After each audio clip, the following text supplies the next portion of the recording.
Hi everybody, and welcome to Movie Recaps with Brit. Today, we will be taking a look at a movie titled Innocence. Without further ado, let's get started. The initial scene commences with a funeral taking place in the Korean village called Daecheon. Chu, the village mayor, is in attendance and enjoying rice wine with his companions. Shortly thereafter, Chu approaches Woya, who recently lost her husband, Tae-soo, to offer his condolences. However, Woya continues singing without acknowledging him.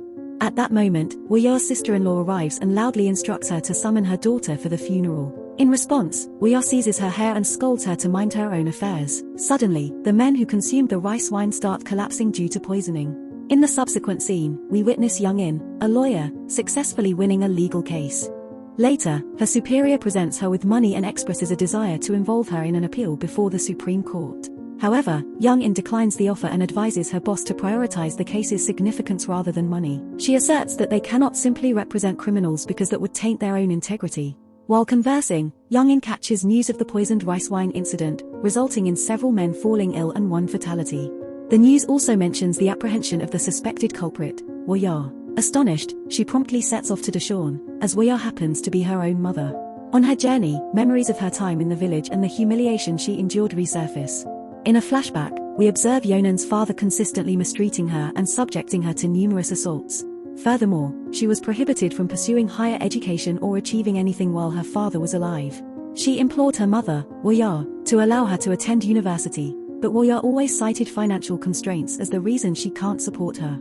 Eventually, Jung In reached a breaking point and fled the village in search of a brighter future. In the present time, Jung In arrives in Daecheon and visits her incarcerated mother. Woya fails to recognize her, prompting Jung In to introduce herself as a lawyer. She inquires about the funeral, but Woya seems to have forgotten everything. Jung In soon discovers that her mother is suffering from worsening dementia. Returning home, she encounters Suk-gu, a police officer. Through some investigation, Jung In notices pesticide containers that were used for the poisoning.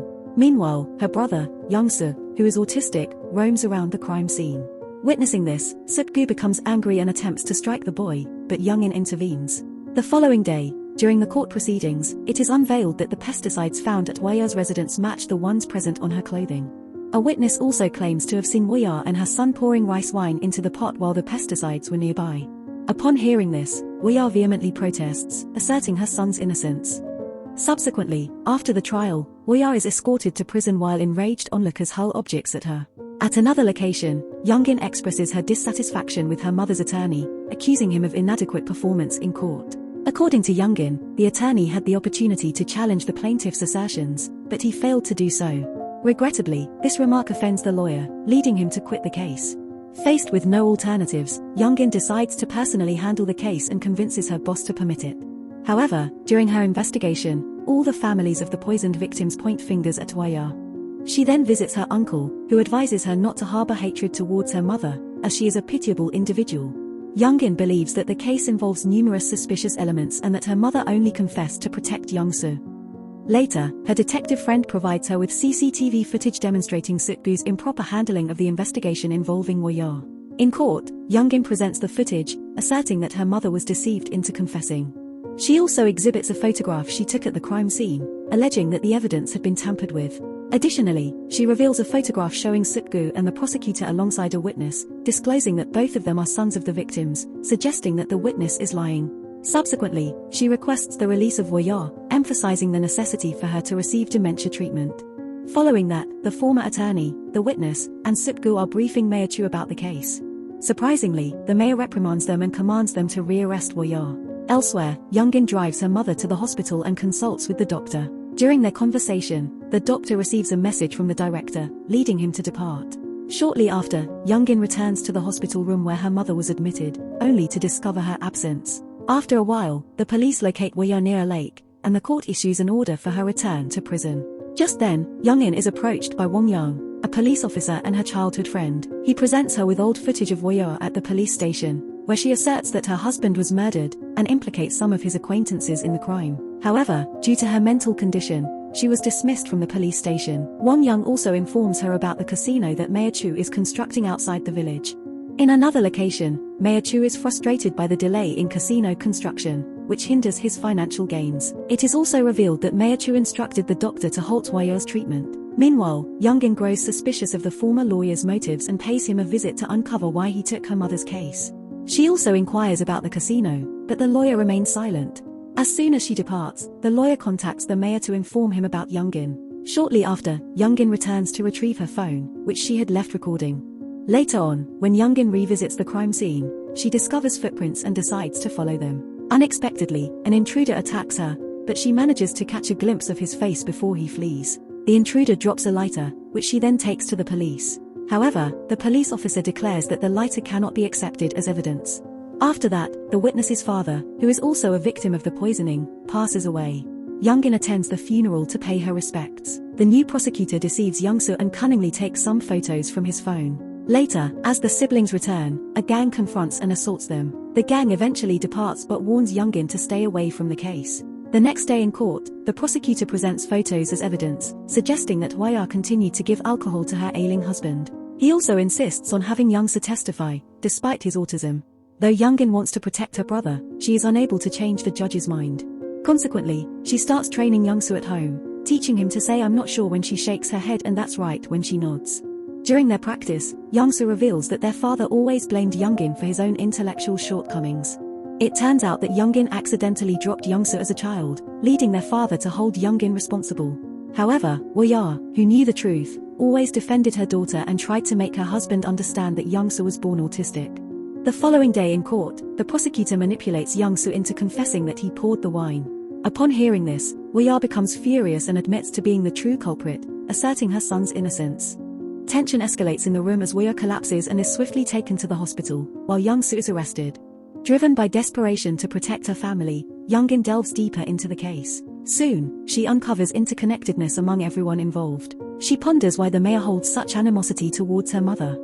Elsewhere, the prosecutor assures Hwa that her son will remain unharmed as long as she continues to confess to the crime. Later, Jung In visits her mother and inquires if she recognizes her, but Hwa replies with a negative response. Instead, she repeatedly asks about Young-soo, irritating Jung In, who believes her mother only cares about him. Upon Jung In's departure, Hwa suddenly recollects her daughter and becomes emotional. Later that night, Won Young apprehends an intruder, but the prosecutor intervenes and takes the man away. As expected, the intruder is swiftly released, prompting Wang Young to tail him. Meanwhile, Jung In follows the van that transported the intruder. After several hours, she discovers that the witness is the driver of the van. Subsequently, she breaks into the van and seizes some documents. While at home, Jung In stumbles upon a torn wedding photograph belonging to her mother and finds a phone in her father's attire. Assembling the picture, she discovers the groom's name as Chun-woo. Curious, she visits one of the hospitalized victims and inquires about Chun-woo. The victim discloses that Chun-woo was a friend of their quarry manager and was set to become the new boss. However, this news angered the mayor and others who believed they were entitled to the position.